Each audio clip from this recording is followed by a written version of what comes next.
You mentioned your father and graduation, and Yeah. your father, not really being around. Your mother said in your autobiography that he just couldn't cope with the responsibility of fatherhood. I think he left when. Oh, you I don't were- even remember when he left, to be honest with you. But I want to make this clear. We're great today. We both made some mistakes. Hey, listen, I shouldn't have been angry at him. Like, sometimes it just doesn't work. That doesn't mean you get mad at your dad if it didn't work.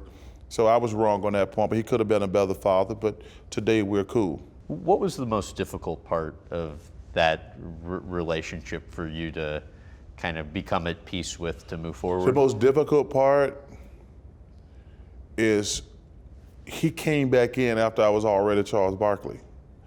And I didn't think that he deserved to come in on that part.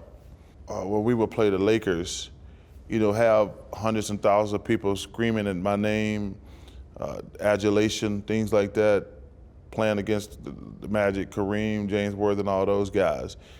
I didn't feel like, because he wasn't there when I was poor.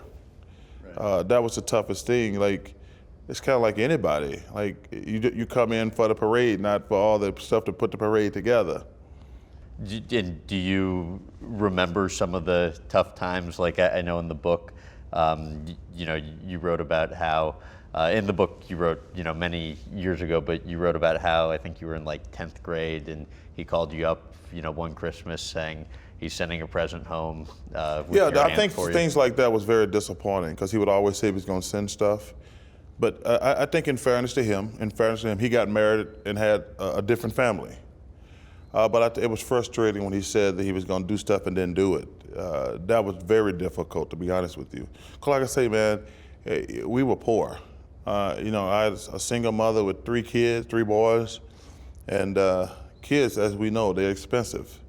I think it was your uncle Simon who Yes. Was dying, had terminal cancer, and he said something to you that really kind of impacted your relationship with your dad, right?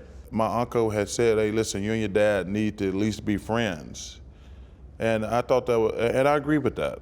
I do agree with that. Because like I say, when your mom and dad gone, like they tell me, even if you're estranged from them, it's still somewhat traumatic, to be honest with you. How do you think your family dynamic impacted you as a parent later in life? I want to be a good father. I try to do the best I can. It's been difficult at times because you're always traveling. But I think she's a great kid. She's a great kid. For more clips from this interview, visit GrahamBensinger.com.